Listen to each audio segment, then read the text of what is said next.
LL Cool J, welcome to the Daily Social Distancing Show. Thank you, man. Yeah, we are socially distanced, following the protocol. You know what I'm saying? That's Good to what we're see you. doing. That's what we're doing. Thank you so much for being on the show, man. Because you're a legend. You're a legend who's been there from the very beginning. And what I loved about touching base with LL Cool J again during this time was seeing how you're one of the few people who hasn't decided to completely try and gravitate towards the young and the new. You've gone, no, I want to take what people consider the old and show them how fresh it is with Rock the Bells. Tell me a little bit about that initiative. Tell me about why you've chosen to focus on classic hip hop, keeping that culture alive and keeping the creators of that culture alive. Well, I felt like, quite frankly, this is an art form. And I didn't want these artists to be commoditized and treated like commodities. I felt like these are people that have made a huge contribution to the world, have changed culture and influenced culture globally.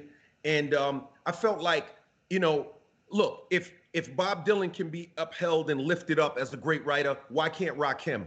Why can't Nas? So my thing is, I feel like it takes somebody that really cares about the culture and wants to preserve the legacy and uplift these men and women from all different elements of the culture, whether it be MCing, DJing, breaking, graffiti. I wanted to make sure that these people were represented in the proper way. And then also the flip side is, it's funny, man. Generation X is like the lost middle child, man. It's like it's either okay boomer or chase millennials, and then Gen Z is sprinkled in there kind of under Gen X's arm. But it's like Gen X is like, we're just like forgotten about. Like, you know what I mean? So it's like, I felt like, yo, there are still people out there who love Public Enemy, who love Run DMC, who love the Beastie Boys, LL Cool J, who love, Right. Eric B. and Rakim, Big Daddy Kane. And it's like, why can't these artists be celebrated in a major way? So when I started the radio station, when I took over the channel on Sirius XM, I realized in taking over that channel that the fans of this culture were really underserved. Like Gen X was completely underserved. And then I also realized that every time they did get presented with some classic hip hop or some stuff from this era, it was delivered dusty. It wasn't modern. It wasn't Right. fresh. Right. And the thing about this is, I know what year it is. It's 2020, right? I didn't forget to take my 90s or 80s high school ring off. All right. Like, I'm clear about the date, but I feel like, we can look at this thing through the lens of modern culture. When you go to the Louvre Museum in Paris, or if you go to the Prado, or, if you're blessed to be able to do that kind of fancy stuff, or if you go to a museum, the Mona Lisa is sitting there, and it's like, it's not, we don't focus on the age, it is art. And so that was the thinking behind it. What you've also done now in response to everything that's happening is you stepped up your efforts. It was already about enriching the culture. It was already about getting this message out there and keeping it alive. But now what you've done is stepped up and said, "Hey, man, you see what's happening. You want to push the envelope even more." And you've gone. This is about pushing Black-owned pieces of hip hop. You want to get artists, you want to get those DJs, like everybody said, you want to get them into the space where they are owning the Black culture that they have created for so long but haven't owned. Why is that such a big deal to you? Because I feel like for so many years it was always either the mega billionaire, trillionaire, $1 trillion corporation that was actually capturing all of the value, right? Pioneers, the world, the society is notorious for capturing value and taking it from pioneers, especially Black pioneers. I want these artists that actually pioneered it to capture the value. So even in some instances where we are acting as a middleman, at least now when you buy here, you know that the value is, at least some of the value is being captured by our community, and I think that is, to me, extremely important, because 200-300 years from now, history is written by the winners.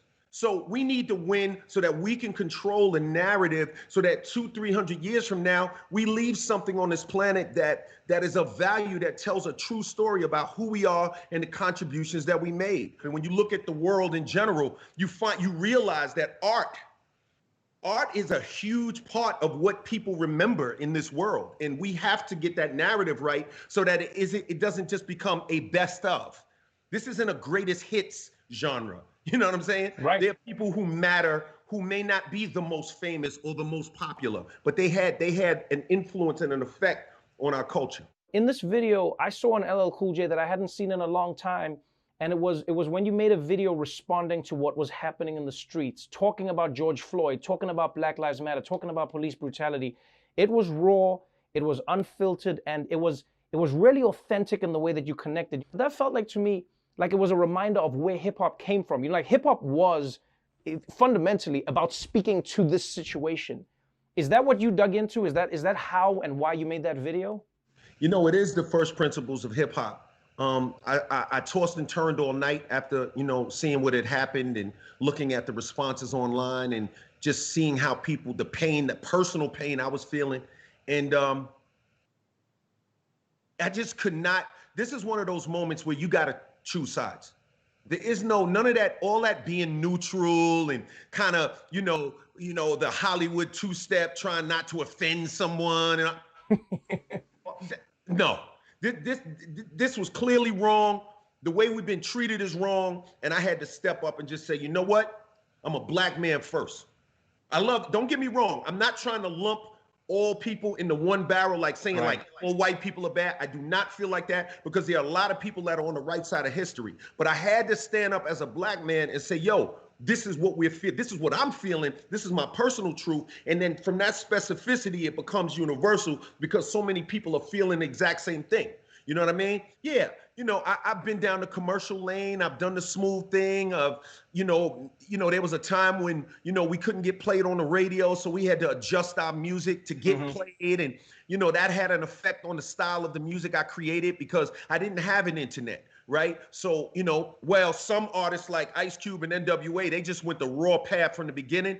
Being from New York, coming from where I came from, the circumstances were different. And so I chose the more diplomatic route, and it got me where it got me. But there comes a point when you have to draw a line, when you have to defend the honor of your people, when you have to stand up and speak truth. That's what I think matters now. I think that's where we're at in this world. We got to stick together, man. Like, and I've also learned just along the journey that it just can't be about LL Cool J. It's not about me trying to just be the guy. It's like, what are you doing for the world?